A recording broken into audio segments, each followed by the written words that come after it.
Sir आपका इस book में से फेवरेट चैप्टर कौन सा है? वो थोड़ा सा पढ़ के बता दीजिए। वेल, इस किताब में द होल बुक इज, इसमें बहुत ऐसी चीज़ें हैं जो मेरी बहुत फेवरेट हैं, और बहुत इसमें दो तीन चैप्टर्स हैं जो बहुत फेवरेट हैं। एक चैप्टर है जिसको मैं बोलता हूँ नाम नमक निशान। नाम नमक निशान जो है वो एक मिलिट्री से थ्योरी है, जिसमें हम नाम को बोलते हैं क्रेडिबिलिटी, नमक को बोलते हैं लॉयल्टी, और निशान होता है जब आप लेगेसी छोड़ते हो। तो एक लीडर जो होता है वो किस तरह से अपने आप को क्रेडिबल बनाता है, और किस तरह से लॉयल्टी क्रिएट करता है, ताकि क्योंकि अब आप एक सवाल समझिए, लड़ाई के अंदर एक जवान या एक कंपनी या एक बटालियन जाती है एक लीडर के पीछे, जहां से ये पता है कि वापस आने के चांसेस कम है, क्यों जाती है? कोई सवाल का जवाब दो ना मुझे ये बात का। ऐसी क्या चीज है उस लीडर में कि वो 5,000 आदमियों को, 4,000 आदमियों को अपने पीछे लाइन लगा के लड़ाई में ले जाता है, और ये कोई जरूरी नहीं है कि वो वहां से वापस आ जाए और सबको पता है ये बात। क्यों क्यों होता है ये? या आप कॉर्पोरेट में चले जाओ, मैनेजर, आप कॉर्पोरेट में अगर काम किया हो तो ये बात समझोगे कि जो एम्प्लॉय है वो कंपनी नहीं छोड़ता, वो अपने मैनेजर को छोड़ता है। तो ऐसा क्या है वो मैनेजर के अंदर जो उसको नहीं पसंद आए तो अच्छी से अच्छी कंपनी छोड़ देता है? हाँ, बहुत सारे। It's all about leadership. So it is all about leadership. तो ये चीज बिल्ड कैसे होती है? ये बिल्ड होती है आपकी क्रेडिबिलिटी से, आपके ट्रस्ट से, आपके फेथ से, और यहां से लॉयल्टी बिल्ड होती है। और आखिर में जो जो नमक निशान जो है वो आपकी लेगेसी है। लेगेसी का मतलब यह है कि ऐसा नहीं है कि आप गए तो आपकी लीडरशिप खत्म हो गई। कई चीजें हैं हम आज भी देखते हैं, तो आज भी जो है वो लोग बात करते हैं तो गांधी के बारे में बात करते हैं। प्रेसिडेंट पुतिन आए तो गांधी के उस पर गए। क्यों गए? क्योंकि वो लीडर चला गया लेकिन अपनी लीडरशिप क्वालिटीज छोड़ गया, अपनी थॉट प्रोसेस छोड़ गया, तो लेगेसी छोड़ गया वो यहां पे। तो वो लेगेसी क्रिएट करना एक लीडर के लिए बहुत बड़ी चीज है, और वो लेगेसी वो तभी क्रिएट कर सकता है अगर उसकी सोच ठीक है, ऑब्जेक्टिव जो है वो ओवरऑल ऑब्जेक्टिव पे काम करता है, अपने साथ अपने लोगों को लेके चलता है, और एक बड़ा पर्पस दिखाता है, और उस पर्पस का रास्ता दिखाता है, और वो रास्ता बनाकर जाता है। तो उस रास्ते को आप बदल सकते हो, चेंज कर सकते हो, लेकिन अगर आप ओवरऑल ऑब्जेक्टिव को समझ लोगे तो आपकी लेगेसी क्रिएट हो जाएगी। तो वो नाम नमक निशान एक अलग चैप्टर है। फिर एक चैप्टर है जो बेसिकली वो बहुत अच्छा चैप्टर है, it's about thinking leader. Thinking leader में मैंने ये समझाने की कोशिश करी है कि आपका जरूरी नहीं है कि आपके पास में हर सवाल का जवाब हो, लेकिन बेटर लीडर कौन है?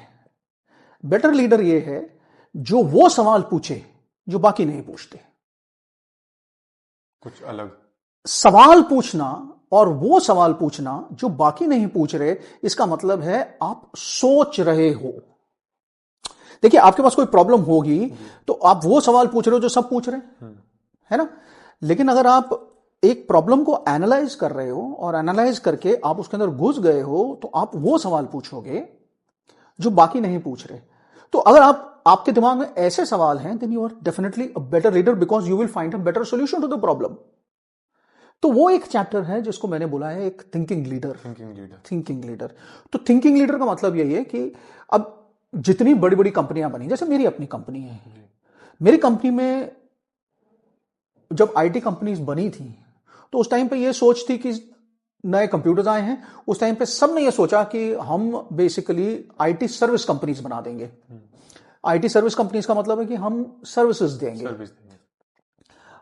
जो मेरी कंपनी है, जो हमारे चीफ मैनेजिंग डायरेक्टर हैं, उन्होंने अलग सवाल पूछे। उन्होंने कहा मैं सर्विस क्यों दूं? सर्विस दूंगा तो मैं किसी और के प्रोडक्ट पे दूंगा, मैं नया प्रोडक्ट ही क्यों ना बनाऊं इंडिया में अपनी कंपनी में, जो मैं खुद डेवलप करूं और वर्ल्ड में लेकर जाऊं। उन्होंने वहां वो सवाल उठाए जो सवाल उस टाइम पे 1990 के उसमें टाइम में या 85 के बाद में वो किसी ने नहीं उठाए थे।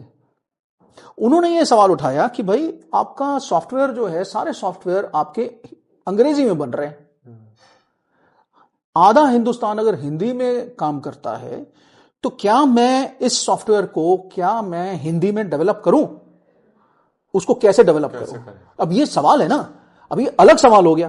सब अंग्रेजी में बना रहे हैं तो अंग्रेजी में बनता ही जा रहा है, वो तो बनता ही जा रहा है। उन्होंने अलग ही सवाल किया, उन्होंने अलग से उसका हिंदी में सॉफ्टवेयर डेवलप किया। I mean what I am trying to say is कि he asked different questions.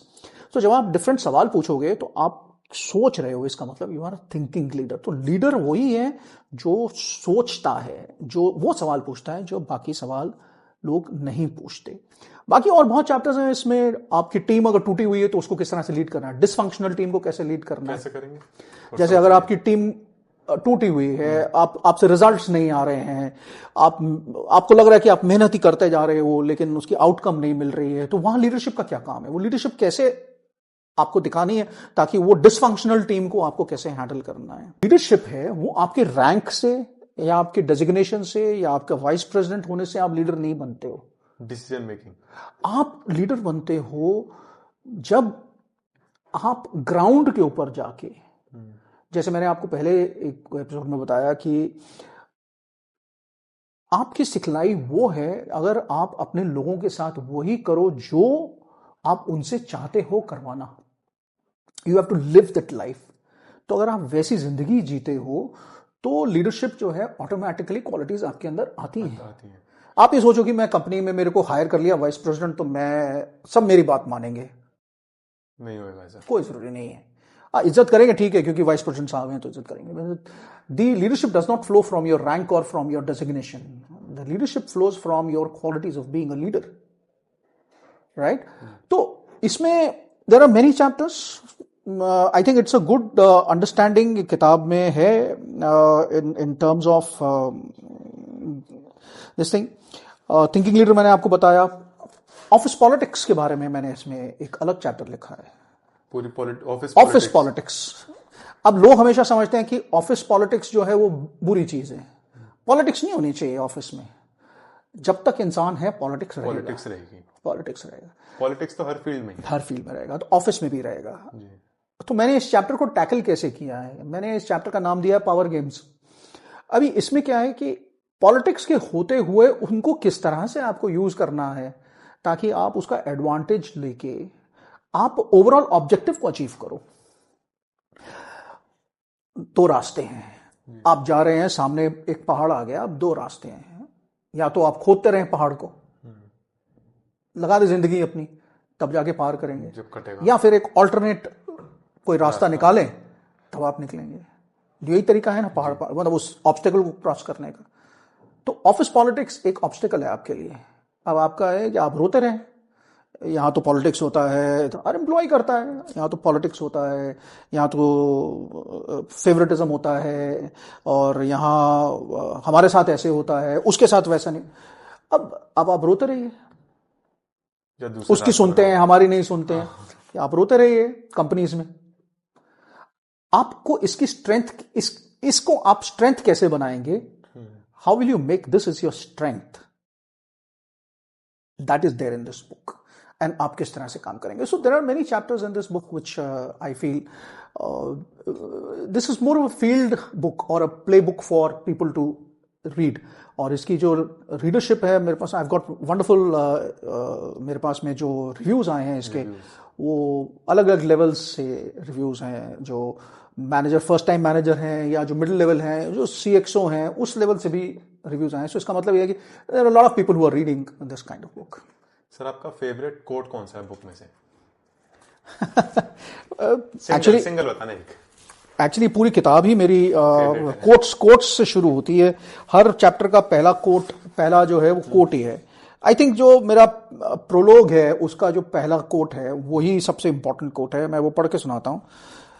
It says that what I have learned is simple, leadership is not for faint hearted, it is like a rare element, scarce, demanding to unearth, and when harnessed with purpose it transforms everything around it. मतलब कि leadership जो है वो कमजोर दिल वाले के लिए नहीं है। लीडरशिप एक रेयर एलिमेंट है। रेयर एलिमेंट मतलब जैसे रेयर अर्थ एलिमेंट होता है ना, जी। जैसे आपका प्लूटोनियम हो गया या ऐसा कोई रेयर अर्थ एलिमेंट है। तो लीडरशिप ऐसा रेयर एलिमेंट है कि अगर आप उसको हार्नेस करोगे, आप उसको यूज करोगे और आपको उसको उसको समझने की कोशिश करोगे, तो उसके साथ अगर आप उसका पर्पस लगाओगे तो आपके लिए ये आउटस्टैंडिंग रिजल्ट्स प्रोड्यूस कर सकती है। So this is one of the quotes. Quotes तो बहुत हैं इसमें, एक्चुअली पूरी बुक में it starts with a quote, a new coat.